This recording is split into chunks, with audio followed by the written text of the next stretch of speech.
जमीन हिकडली तिकडे काय होईल ते होईल, आता मी काय कुठे जाणार नाही, कारण मी शिवसेनेमध्येच आहे, माझं रक्त शिवसेनेचं आहे आणि त्यामुळं भाऊच्या खांद्याला खांदा लावून आयुष्यभर काम करण्याचं ठरवलेलं आहे. त्यामुळे राजाभाऊचा विजय निश्चित आहे. महाराष्ट्राची कुलस्वामिनी आई तुळजाभवानी, महाराष्ट्राचा जाणता राजा शिवछत्रपती, हिंदू हृदय सम्राट बाळासाहेब ठाकरे साहेब, घटनेचे शिल्पकार महामानव डॉक्टर बाबासाहेब आंबेडकर, फुले शाहू, अहिल्यादेवी होळकर, अण्णाभाऊ साठे, या भगवंत नगरीचं कुलदैवत बार्शीचं कुलदैवत भगवंत यांच्या चरणी नतमस्तक होतो आणि येडाईच्या चरणी तुळजापूरच्या चरणी नतमस्तक होतो. वास्तविक 2011 पासून आपण मला प्रेम दिलेला आहे, म्हणून हा उत्साह भाऊच्या नात्यानं या ठिकाणी आहे. आत्ताच भाऊनी मला भाषणाला उभा राहायच्या आधीच सांगितलंय जास्त काही बोलायचं नाही. मला वाटतं भाऊ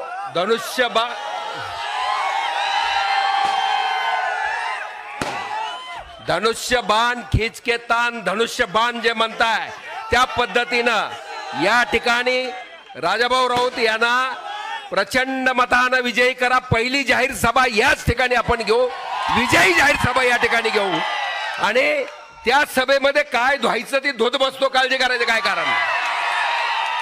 आज आपल्याला मतं पाहिजे आहेत, मतदानाला या ठिकाणी गालबोट लावण्याचा प्रयत्न आत्ताच रमेश पाटील साहेबांनी सांगितलं त्या पद्धतीने विरोधक करतोय. मित्रांनो, या ठिकाणी राजाभाऊ राऊतांची ताकद आपण पाहिलेली आहे, म्हणूनच आम्ही या व्यक्तीशी आम्ही सुद्धा इच्छुक होतो. या ठिकाणी पाहिलेलं आपण, तरी सुद्धा या भावाच्या भावाला खांदा लावून प्रचंड मताने या ठिकाणी विजय करण्यासाठी आम्ही या ठिकाणी आलेलो आहे. मुख्यमंत्री या ठिकाणी सक्षम आहेत आणि म्हणूनच राजाभाऊच्या हातामध्ये भगवा, हा भगवा मर्दाच्या हातामध्ये शोभतो, हा मर्दाच्या हातामध्ये शोभतो.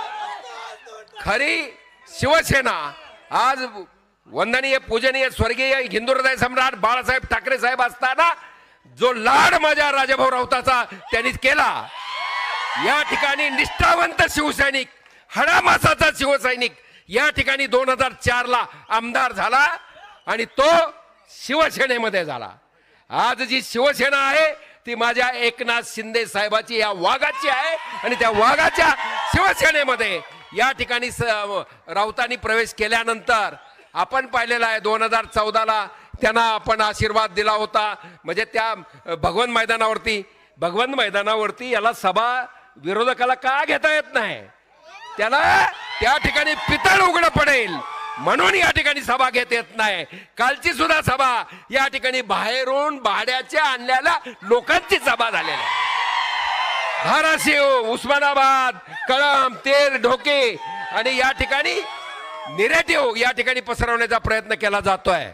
मित्रांनो, मी उद्धव साहेबाला 12/11/2011 इथं कापसे आहेत, बाबा कापसे, दुपारची सभा उद्धव ठाकरे साहेबाची कालच्याच तारखेला झाली 12/11/2011 आणि काल तारीख होती 12/11/2024.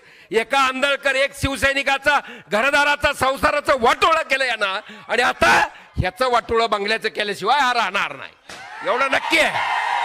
आणि मित्रांनो, आमचा आमदार हा पाणीदार आमदार आहे, विकास रत्न आहे.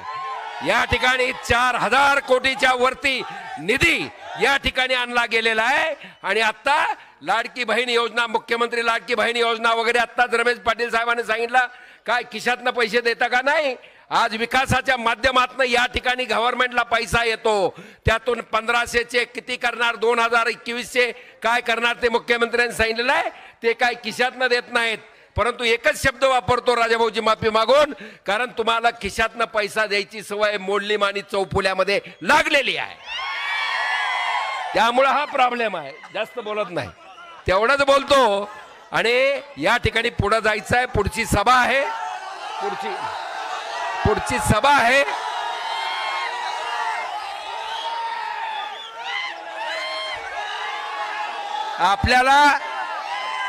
आपल्याला कुठल्याही परिस्थितीमध्ये विक्रमी मता राजाभाऊ राऊत यांना मिळाली पाहिजे आणि त्यांना मंत्रिपदावरती आपल्याला पाहायचं आहे. या दृष्टिकोनातून या ठिकाणी पाहायचं आहे आणि मग या ठिकाणी बार्शीचा जो सर्वांगीण विकास हा केला जाणार आहे तो भाऊच्या माध्यमातून आम्ही भाऊला आणि तुमच्या तमाम जनतेला आज सांगतोय। मी खासदारकीला तुमच्याकडे उभा होतो पण तुम्ही काय मतं दिली नाही मला माहिती आहे, कारण मी जर हे आत्ताच भाऊ बरोबर आलो तर पहिलाच आलो असतो तर परिणाम वेगळा झाला असता, बरोबर आहे का? ते धाडस तुमच्या या सुपुत्राने या ठिकाणी दाखवलं आणि आजच तुमच्या देखत सांगतोय यापुढे मी आमदारकी बिमदारकी काय लढवणार नाही। भाऊनं मला काय करायचंय ते ठरवलेलं आहे, त्यामुळे काळजी करण्याचं इथं कारण नाही आहे, एवढंच सांगतो। आणि भाऊच्या खांद्याला जमीन हिकलली तिकडे काय होईल ते होईल, आता मी काय कुठे जाणार नाही, कारण मी शिवसेनेमध्येच आहे, माझं रक्त शिवसेनेचं आहे आणि त्यामुळं भाऊच्या खांद्याला खांदा लावून आयुष्यभर काम करण्याचं ठरवलेलं आहे, त्यामुळे राजाभाऊचा विजय निश्चित आहे, एवढंच सांगतो आणि थांबतो।